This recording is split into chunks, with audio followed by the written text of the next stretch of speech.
Chandni and welcome back to my channel science anywhere. So friends, आज इस video में हम डिस्कस करने वाले हैं टिंडल इफेक्ट, जो कि बहुत ही इंपॉर्टेंट टॉपिक है। आपने देखा होगा कि जो क्लास 9 का जो सेकंड चैप्टर है is matter around us pure, उसमें एक टॉपिक है टिंडल इफेक्ट करके, ठीक है। तो उस टॉपिक को आज हम लोग यहाँ पे डिस्कस करने वाले हैं। तो चलिए वीडियो को स्टार्ट करते हैं और इस टॉपिक को बहुत ही ईजी लैंग्वेज में बहुत कम टाइम में हम लोग समझते हैं। देखिए, जो टिंडल इफेक्ट होता है, आप पहले डेफिनेशन की तरफ देखिए।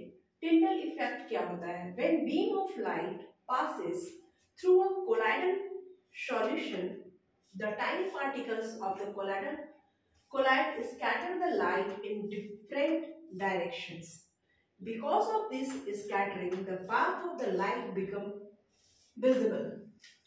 ठीक है, तो इस डेफिनेशन के थ्रू हम लोग समझेंगे। देखिए, टिंडल इफेक्ट का मतलब होता है कि स्कैटरिंग ऑफ लाइट, ठीक है। जब किसी भी पार्टिकल पे बीम ऑफ लाइट पड़ती है, ठीक है, मान लीजिए कोई एक पार्टिकल है, उस पे एक बीम ऑफ लाइट वहां पे पड़ रही है, तो ये जो पार्टिकल्स है, सपोज करिए कि हमारा पार्टिकल है, इस पे एक बीम ऑफ लाइट यहाँ पे स्कैटर हो रही है, पड़ रही है, तो ये जो पार्टिकल्स होगा उस लाइट के डायरेक्शन को क्या करता है? फैला देता है, स्कैटर कर देता है। इस पार्टिकल के थ्रू ही लाइट की जो बीम थी वो क्या हो गई? स्कैटर हो गई, ठीक है। तो यहाँ पे हमने कौन सी पार्टिकल्स लिए हैं? कोलाइडल पार्टिकल का यहाँ पे कोलाइडल सॉल्यूशन का हम लोग यहाँ पे यूज करते हैं। कोलाइडल पार्टिकल क्या होता है कि इनकी जो साइज होती है वो बड़ी होती है। तो जब भी आप देखे होंगे, सपोज करिए ये पार्टिकल्स है, यहाँ से बीम ऑफ लाइट आ रही है, तो ये जो बीम ऑफ लाइट आएगी जब इस पार्टिकल से टकराएगी तो क्या होगा? इसका डायरेक्शन ऐसे ऐसे, मतलब बहुत ज्यादा ये फैल जाएगा, इसको फैला देता है। तो ये जो चीज, ये जो पार्टिकल्स होते हैं ना, वो हमारे लिए क्या होते हैं? विजिबल हो जाते हैं। तो इसी को हम लोग बोलते हैं टिंडल इफेक्ट। फिर से इस लाइन्स को आप रिपीट करिए। When beam of light passes through a colloidal particle, suppose करिए कि ये जो पार्टिकल्स हमने लिया वो क्या है? कोलाइडल पार्टिकल है। क्यों हमने कोलाइडल पार्टिकल लिया? क्योंकि कोलाइडल पार्टिकल का साइज जो होता है वो बहुत बड़ा होता है, विजिबल होता है। The tiny particles of the colloidal scatter the light in different direction. ये जो पार्टिकल्स है, ये लाइट की डायरेक्शन को क्या करता है? स्कैटर कर देता है, फैला देता है। बिकॉज ऑफ दिस स्कैटरिंग, इस स्कैटरिंग के कारण ही the path of the light beam, जो लाइट आप में पड़ रही थी पार्टिकल्स पे, वो क्या हो जाती है? इस बीम ऑफ लाइट जो होती है वो विजिबल हो जाती है। This process, this phenomena is known as the Tyndall effect. Okay, I hope it will be clear to all. Okay, इसका आप एग्जांपल देख सकते हो। Sunlight through a canopy of the tree. In the forest में आप देखा होगा कि जो सन की रेज आती है, वहां पे पार्टिकल्स क्या होते हैं? बीम ऑफ लाइट में वो दिखते हैं, ठीक है। लाइट थ्रू अ फॉग या मिस्ट, मिल्क इन वाटर। तो ये तीनों एग्जांपल शो करते हैं टिंडल इफेक्ट को। ये एग्जांपल बहुत ही इंपॉर्टेंट है, क्योंकि कभी कभी क्वेश्चन में क्या पूछता है, आपको एग्जांपल दे देगा और पूछेगा कि ये कौन से इफेक्ट को शो करता है, टिंडल इफेक्ट को या किस इफेक्ट को शो करता है। तो ये तीनों एग्जांपल बहुत इंपॉर्टेंट है।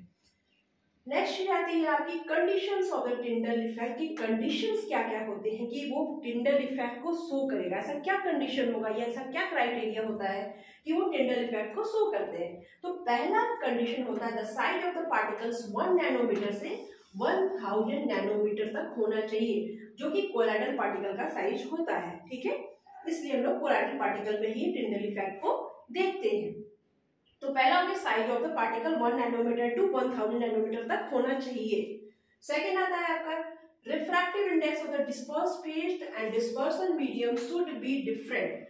डिस्पर्स फेज और डिस्पर्सन मीडियम का जो रिफ्रैक्टिव इंडेक्स होता है, दोनों का डिफरेंट होना चाहिए, सेम कभी नहीं होना चाहिए, नहीं तो वो टिंडल इफेक्ट को शो नहीं करेगा। This is the second condition for the Tyndall effect. Okay, third आपका इसमें हम पढ़ेंगे कि ये क्या करता है, यहाँ किसको किसको ये डिस्टिंग्विश करता है, ये पिक्चर टिंडल इफेक्ट। एक तो शो करता है ट्रू सॉल्यूशन को, जैसे कि ट्रू सॉल्यूशन का एग्जांपल ले सकते हैं शुगर इन वाटर, और कोलाइडल सॉल्यूशन को भी ये क्या करता है? सेपरेट करता है, डिस्टिंग्विश मतलब अलग अलग पहचान सकते हैं इस इफेक्ट के थ्रू, ट्रू सॉल्यूशन को और कोलाइडल सॉल्यूशन को। तो पहले हमने क्या पढ़ा, इसको डेफिनेशन इसके पढ़े कि ये क्या होता है, ठीक है, और उसके बाद इसका एग्जाम्पल हम लोगों ने देखा, फिर कंडीशन देखा कि किस कंडीशन में टिंडल इफेक्ट होता है, ठीक है, और इसके यूजेस कहाँ पे है।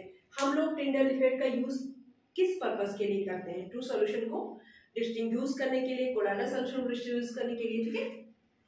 तो ये था topic Tyndall effect. This is very important topic और बहुत ही कम टाइम में हम लोगों ने इसको सीखा कि टिंडल इफेक्ट क्या होता है, ठीक है। आई होप आपको ये क्लियरली समझ में आ गया होगा। तो नेक्स्ट क्लास में हम लोग क्या करेंगे, नेक्स्ट टॉपिक को डिस्कस करेंगे और उसको भी बहुत कम टाइम में बहुत इजी लैंग्वेज समझेंगे, ठीक है। अगर वीडियो अच्छा लगा तो वीडियो को लाइक करें और चैनल को सब्सक्राइब जरूर करें। Thank you so much. मिलते हैं नेक्स्ट वीडियो पे नेक्स्ट टॉपिक के साथ। Thank you.